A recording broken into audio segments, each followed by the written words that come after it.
Configuração de grupo econômico para pagamento de dívida trabalhista. Essa é uma situação muito recorrente, em relação à qual nós vamos trazer um caso prático hoje aqui, em que essa questão da configuração do grupo econômico restou configurada e, diante dessa configuração, uma das empresas integrantes deste grupo econômico acabou sendo obrigada a honrar uma dívida trabalhista. É sobre isso que nós vamos tratar aqui hoje.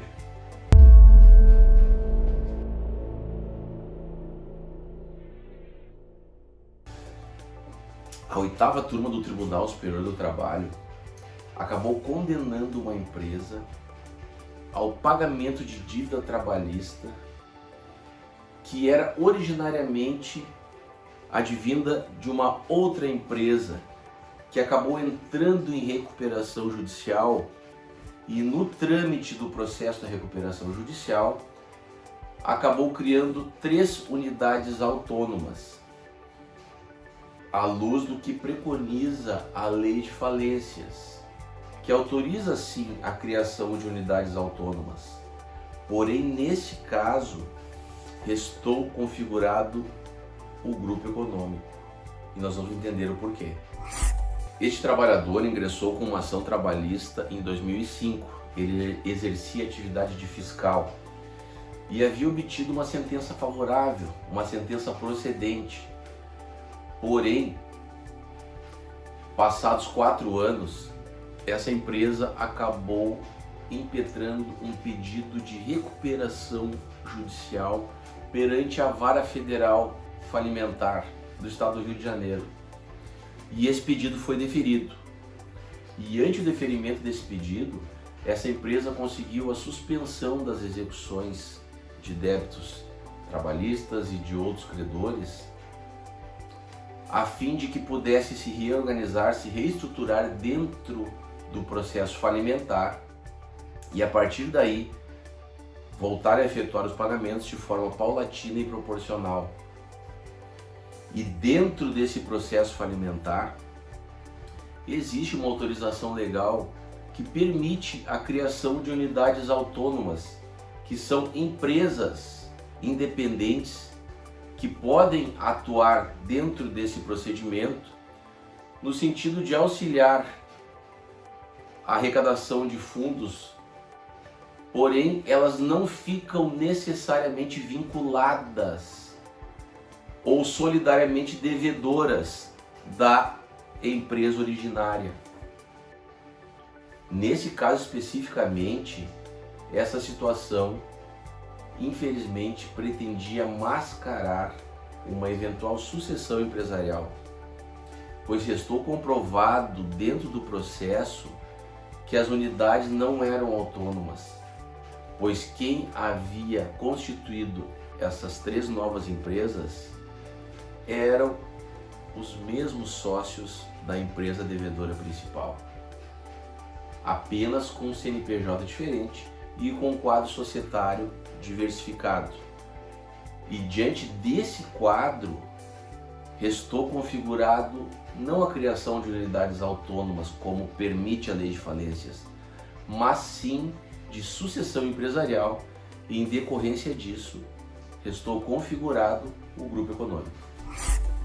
Essa empresa, que seria autônoma, argumentou em defesa que o plano de recuperação judicial já havia sido aprovado tanto pelos credores como pelo próprio juiz titular do processo falimentar, e que, diante da aprovação do quadro de credores dos planos de pagamento, ela não teria obrigação alguma com a dívida trabalhista da empresa primária. Porém, esse argumento não prosperou, pois, como nós falamos anteriormente, essa suposta unidade autônoma buscou mascarar uma efetiva sucessão empresarial sob a égide dessa lei, que autoriza sim a criação de unidades autônomas. Porém, ela deve seguir requisitos muito específicos, e nesse caso, o que ficou efetivamente demonstrado não foi a criação de unidades autônomas, mas sim uma sucessão empresarial que objetivava fraudar o pagamento das dívidas dessa empresa originária, inclusive os débitos trabalhistas em relação a esse trabalhador. E essa questão do grupo econômico vertical restou configurada, pois essa suposta unidade autônoma estava assim sob a mesma direção do grupo societário da empresa originária, estando submetida às mesmas ordens, às mesmas diretrizes, e este fator foi primordial para que não ficasse legitimamente configurada como uma unidade autônoma, mas sim como uma mascarada sucessão empresarial que visava tão somente fraudar e burlar os pagamentos dos credores, inclusive deste reclamante na mencionada ação trabalhista. O TRT avaliou que essa empresa havia sido vendida para o mesmo grupo econômico que dirigia a reclamada principal, e que dar guarida para esse tipo de conduta é tão somente legitimar a fraude contra credores, sendo que esse tipo de situação não pode ter nenhum respaldo perante o Poder Judiciário, trabalhista nesse caso. E diante dessa situação,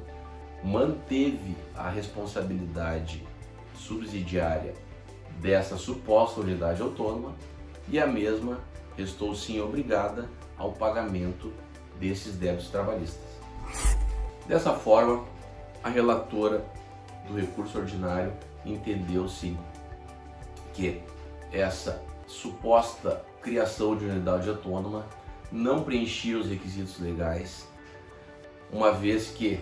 conforme nós falamos anteriormente, ela era gerida pela mesma direção da reclamada principal, e diante desse quadro fático entendeu ser uma manobra jurídica no sentido de burlar o pagamento dos débitos e auferir vantagem econômica de forma livre e desembaraçada, o que não obteve amparo perante o Tribunal Regional do Trabalho da Terceira Região, que manteve sim a condenação subsidiária e determinou o pagamento desses débitos trabalhistas por esta nova empresa que havia sido criada mascaradamente como se fosse uma unidade autônoma, mas que na verdade estava assim configurada como um grupo econômico vertical. A decisão foi unânime. Tá ok? Um abraço e até a próxima.